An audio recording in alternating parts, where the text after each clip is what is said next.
I think y'all can do a little bit better than that. I'm not talking about for me, but we're talking about the power of the Lord on today. Amen. I intentionally brought my phone up here because how many of you took a selfie on today? Just a couple of people. I want you to get those phones out right now, and I want you to take a selfie. Matter of fact, I'll start with me. Let me start with taking a selfie on today.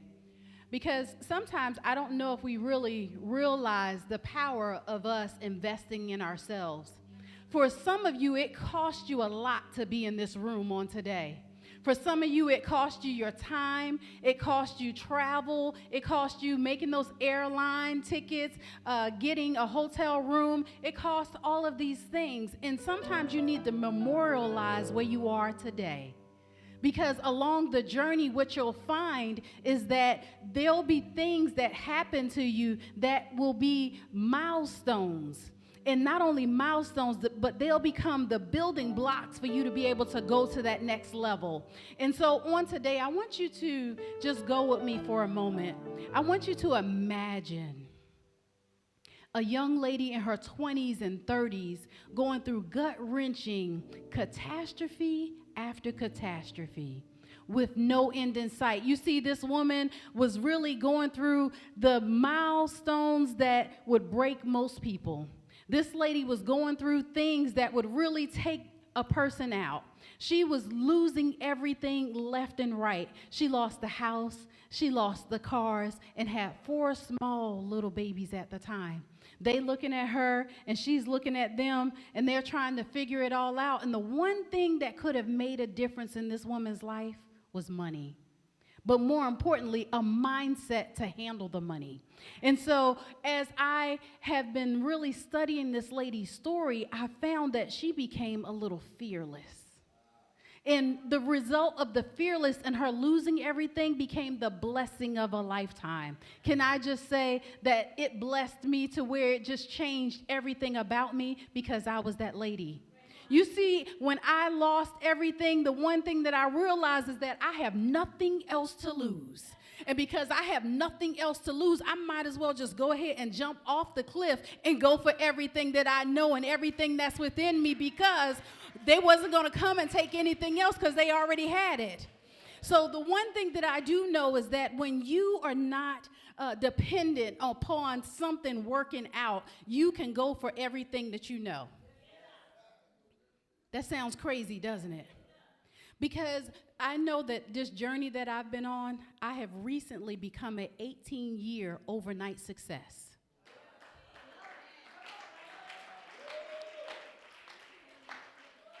And just to be able to say that gives me chills.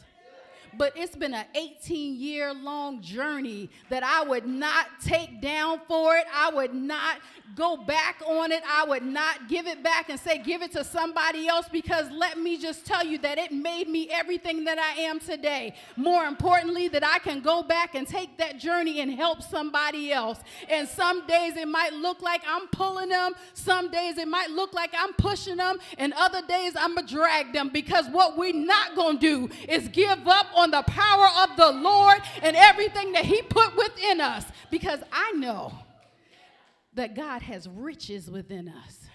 I know that God has goodness within us. And I know that he has given us something that only we can use. Because what I learned is that the things that God gave me has my name on it. It fits me just right. And because I had to go through it, I can own it proudly. I can put my head back and say, it's mine, thank you. I'm reminded about a story in the Bible. It's in 2 Kings chapter 4, verses 1 through 7. Okay, I want you to write that down because I want you to go back and read it for yourself. But it said a certain woman cried out. Now, I don't know about you guys, but I know that there's been some days that I had a cry, and that cry did not look pretty. That cry did not look like the hair was in place. It didn't look like the lashes was on. It looked like I needed some help. And I can just imagine the woman in 2 Kings chapter 2 was crying out and everything was falling off at the same time. She was falling out of fear. She was letting go of doubt. She was letting go of worryation. But the one thing that I can definitely say that that woman did that I totally respect is that she went to go get some help, because she had realized that she had come to the end of her rope. She had come to the end of her trying to do it herself. And she reached out to Elisha. Elisha became the bridge that helped her to get to the other side, right? Now, when she went to Elisha, Elisha didn't say, girl, take this money and get on out my face. He said, let me give you this strategy. And with that strategy, he took something that was simple. He said, girl, I'm going to need you to go and find me a bunch of vases. Matter of fact, no, wait a minute. He asked the question first. He said, what do you have in your house? And so on today, I want to know what you got on the inside that you can use, that you're waiting to just let the world have it, that you're just waiting to pour it out on somebody else, right? She said, I have nothing in my house but some oil. Can I just say that that oil that she had cost her everything, because she lost her husband, and they said that the creditors was coming to get the kids. Now, I don't know about y'all, but y'all mess with mine, I'm about to tear things up. Don't let the suit and the high heels fool you. She cried because they was coming to get the kids to pay off the debt. So what I realized is that she had nothing else left. And because she had nothing else left, she went to go get some help. And the help did not give her just a handout, but he helped to give her a hand up. Can I just say, what do you need in this season that you need to reach out and understand what it is that you need, first of all, but somebody that can look over those blind spots, somebody that can fill in the blanks, because with all the knowledge that I have and all the things that I've accomplished, I still don't know everything. So I have to have some people in my corner to help build me up, to shore up my foundation. So today, I want to share with you that I recently wrote this book. It's called The Ebony Treasure Map. And the Ebony Treasure Map, because I deal with financial literacy and generational wealth, it gives a blueprint. Okay, so when the lady went to Elisha, he laid it out to the point of where she had a blueprint, and that blueprint allowed her to do some things. Can I give you 3 things because one thing that I realized is that he said that you're going to be built to last. And the 3 things that I'm going to give you, first of all, I'm going to give you God. Because he gave you the faith to come and ask a question to see if you can get some help. The second thing is goals. You got to have God, and then you got to set some goals. And then the last thing that you need is generational wealth. Can I just say that most families lose all their wealth in 2 generations? That's in our community. That's in our lineage, right? Who says that we want that to be our story? We talked about stories on today, right?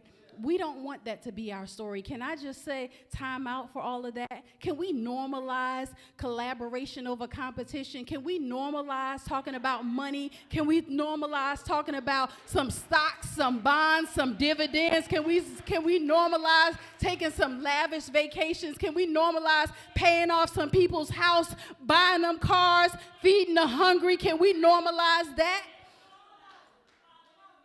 So when the lady got finished talking with Elisha, and she told him that she had the oil in the house, he said, go and borrow some vases. You know, it's time out that we're so proud that we can't ask somebody that you can lend me a hand, that you can give me some instructions. Can we normalize that as well? Right? So when she got the vases, he said, don't go borrow a few. Now that should tell you right there that an abundance was on its way. And I don't know about you guys, but I believe that an abundance is on the way. So when when you have those conversations and when you start talking with people, you got to be ready. You got to be open for what's coming. You can't be trying to take down and you trying to give people their information back to them. The way that you show that you put it into action. So with those vases, she realized that after she filled up all the oil, he said, now what you can do with this strategy that I just gave you is go out and go sell it. And he said, now when you're finished, come back and give me the report. When's the last time that you reported that God gave you an overflow, that is still pouring out onto others, that God is still elevating and you still have an excess left over?